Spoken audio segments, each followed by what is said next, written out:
Super, super. Bonjour Vincent, et j'espère qu'il pourra également participer. Donc, parlons des tendances du marché en 2025. On a subi durant l'année fin 2023-2024 des grosses fluctuations de prix du marché, que ce soit du marché du prestige ou encore du lower market. Quand je parle du lower market, c'est tout ce qui est en dessous de 300 000 euros et aussi du medium market. Donc, entre 300 000 et 750 000 euros, il y a eu des grosses fluctuations de 2023 à 2024. Mais ce qu'on a pu remarquer surtout et ce qu'on remarque encore dans ce trimestre 2025, c'est une stabilisation progressive de prix. C'est pas une baisse généralisée, comme j'entends parler sur plusieurs chaînes, mais c'est une stabilisation des prix généralisée dans certains quartiers. Et également le recentrage de la demande vers la qualité, vers la localisation, vers un rendement réel. Ce que j'ai pu constater avec les demandes que je reçois des clients, déjà on travaille avec des clients qui viennent un peu de partout, que ce soit du marché national portugais, également des étrangers, qui soient de l'Europe de l'Est, de l'Europe du Centre ou encore des États-Unis principalement et de l'Afrique. On remarque qu'ils veulent vraiment de la qualité. Ils recherchent à construire un patrimoine. Ils recherchent du rendement réel sur du long terme, ce qui est plutôt très intéressant. Et ce qu'on peut aussi voir, c'est le dynamisme au niveau du marché du luxe. Parlant des biens de luxe, dans des quartiers comme dans l'Algarve, par exemple, aussi, on peut le voir, mais plus dans Porto. Ce que j'ai plus comme demande actuellement, c'est vraiment une demande du marché du luxe, mais dans les régions du Porto. Les tendances clés. J'ai mis sur notre partie droite de ce webinaire la carte du Portugal pour ceux qui ne connaissent pas un peu le Portugal, parce que durant cette présentation, j'irai parler de certaines villes phares. Euh, les tendances également clés du marché en 2025, le développement de certaines villes comme Braga. Braga est l'une des villes depuis le début de cette année. J'ai beaucoup parlé de Braga, qui est une ville en plein essor. C'est vraiment pour ceux qui recherchent à investir, à se développer ou même à vivre en famille. Je pense que c'est une ville qui garde ce côté vert et en même temps développé. Evora, dont j'irai tout à l'heure pour une évaluation d'un hôtel rural. Evora également, c'est une ville en plein essor. Elle reste dans le sud-est du Portugal. Elle est également une très, très belle ville. Il y a également une petite communauté française qui est en train de se développer. Viseu, ça reste pour moi la ville qui, certainement en 2026, va bien se démarquer parce qu'elle reste, que ce soit côté qualité-prix, ça reste vraiment une ville avec un grand potentiel. Ce qu'on a également pu remarquer en 2025, c'est le fracassant de l'investissement locatif sur le long terme, comme vous avez pu remarquer, le court terme, donc avec le Airbnb et les locations en court terme ont été annulées. Le long terme est toujours en forte croissance, surtout dans les grandes villes comme Lisbonne, Algarve en général et également Porto.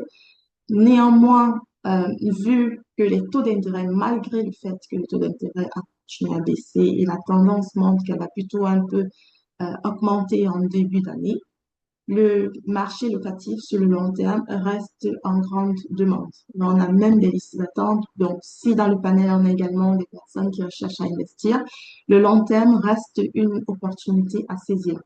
Et j'ai des listes d'attente pour ceux qui recherchent à louer sur le long terme à Lisbonne, également dans Porto et également dans la Alentejo. Donc, on reste dans le centre du Portugal. Aussi, ce qu'on a pu remarquer en restant sur le marché portugais en 2025, c'est la montée des actifs durables et éco-certifiés. Donc là, Eric parlait des constructions éco. Je pense que vraiment le Portugal est en train de se tourner vers cela. Je pense aux grands promoteurs, vraiment, sont des gros marchés promoteurs qui sont en train de développer des grands projets du côté de Comporta, qui sont, c'est vrai, on reste sur un marché quand même premium et de prestige, mais c'est déjà en train de se faire au Portugal et c'est à féliciter. Est-ce que tout est clair jusqu'à présent? On a des questions? Non? J'avance. Alors maintenant, je vais parler un peu des risques et des défis anticipés. Ça, c'est très important pour ceux qui essayent ou alors cherchent, parce que là, on a une grande demande, surtout espagnole et française, qui veulent s'installer au Portugal. Espagnol, je vois ça à cause certainement des raisons fiscales, qui recherchent à s'installer au Portugal, et également française pour des raisons de sécurité. Ce qu'il faut vraiment anticiper, c'est l'inflation des coûts de construction. Donc là, on en a déjà ouvert un peu sur le panel, mais comme je l'ai expliqué, on voit des gros promoteurs, mais là, c'est vraiment des grands promoteurs qui vont à la quête de la, de la, des personnes qui pourront travailler sur leur site à l'extérieur, pas seulement en Europe de l'Est, mais également dans d'autres pays, surtout l'Asie, rechercher ce personnel-là. Et l'État à développer des process qui permettent à facilement recruter ce personnel-là. Également, ils ont de la formation sur le terrain et une formation bien structurée. Alors, également, les défis à anticiper sont les délais administratifs. Bon, l'État est également en train de mettre un coup dessus.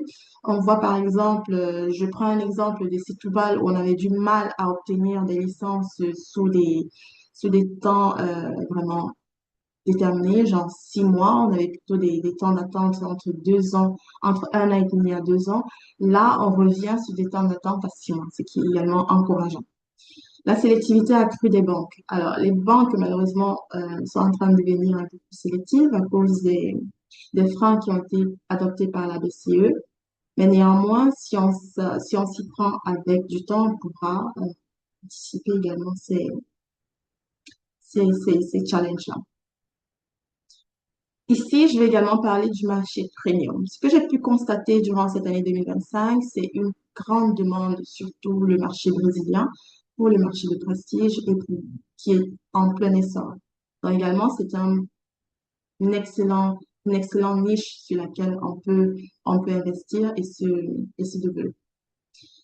Enfin, le risque de saturation dans certains quartiers déjà valorisés ou survalorisés. Et je prendrai des villes comme Porto, encore.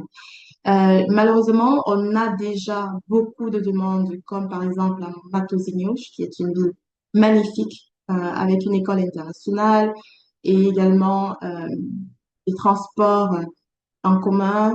Donc, il y a pratiquement tout, que ce soit la verdure, que ce soit les transports, les commodités, tout est à côté.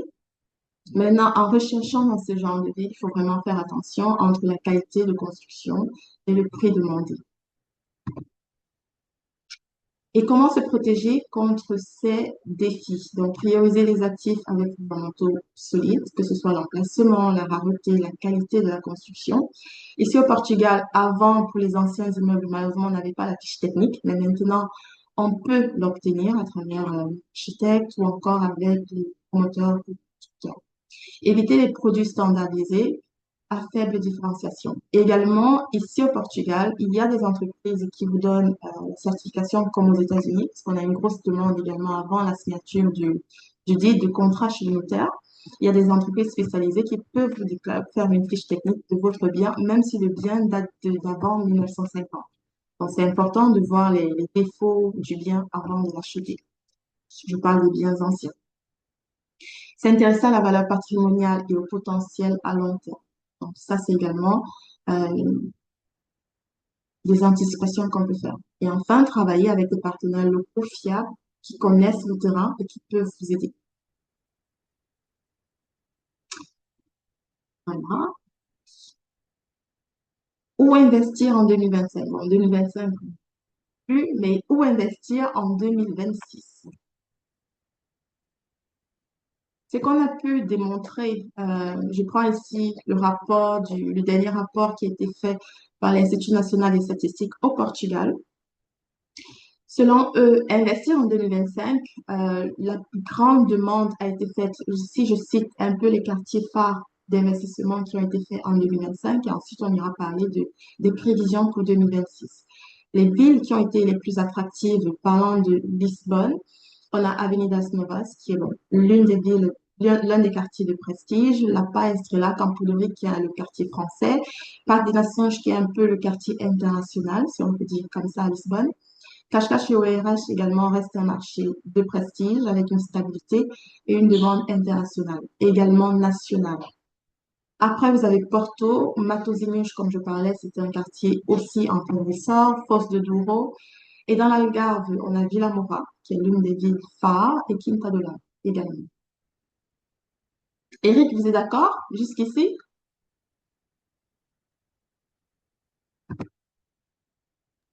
Ouais, bah, en fait, oui, on s'arrête souvent à Villamoura et le Triangle d'Or, mais il y a beaucoup d'autres choses. Et le Triangle d'Or est occupé, je pense, à perdre un peu de vitesse par rapport à d'autres régions qui, qui, qui prennent par rapport qui prennent de l'ampleur, par contre. Aussi. Voilà. Bah, certainement, ça paraîtra en 2026. Ouais, ouais. Alors, nouveau pôle d'intérêt, je parle comme ça des marchés pour 2026. On a Comporta, qui est souvent oublié, qui est en plein essor. Il y a des grandes constructions, il y a encore des terrains vierges. Euh, Là, on a de la nature, on a des projets internationaux, des écoles qui sont en train d'être construites, des hôpitaux également.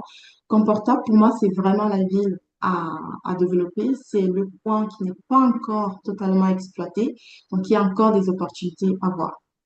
Evora également, qui a une grande attractivité culturelle surtout et patrimoniale pour le Portugal. Et ce qui est bien à Evora, c'est qu'on peut bénéficier des exemptions et des impôts. Parce qu'il y a plein de biens patrimoniaux et donc à travailler, bien sûr, avec nos architectes. Braga dans le nord, qui reste une ville de prédilection, visée pour la qualité de vie et les prix encore bas. J'ajouterai également ici dans la liste Aveiro, qui est également dans le nord, mais ça reste une ville qualité-prix vraiment très attractive. Donc on peut avoir encore les 800 euros le mètre carré, les 1250 euros le mètre carré pour l'achat d'une propriété.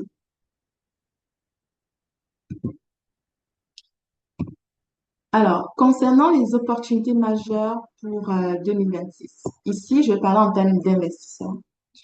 Nous avons les nouvelles infrastructures, que ce soit les transports, projets urbains, rénovation, patrimoniale. Donc, on a la construction du nouvel aéroport également qui a été promis. On espère que ce sera fait.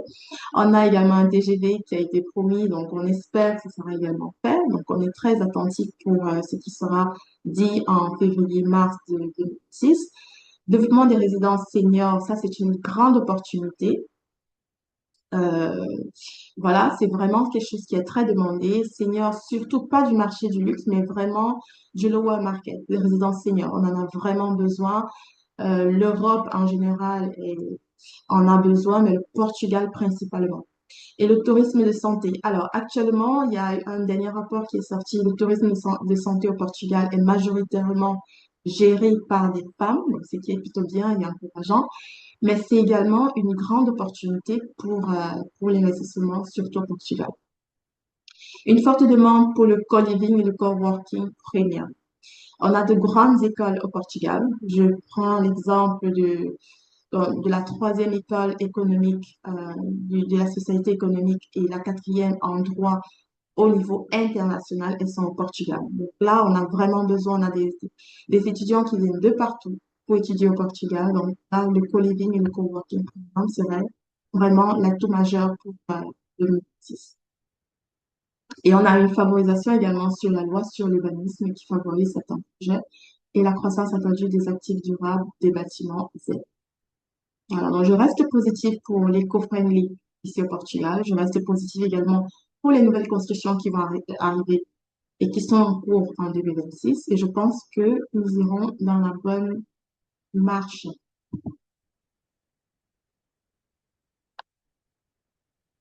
Parlons des stratégies.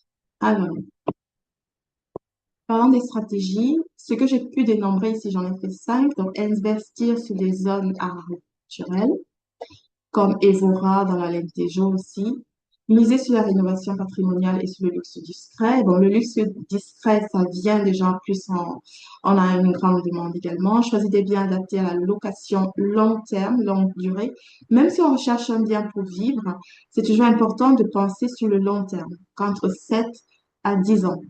On approche aussi qui peut aller sur le buy to hold.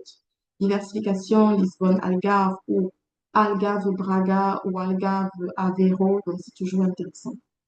Voilà.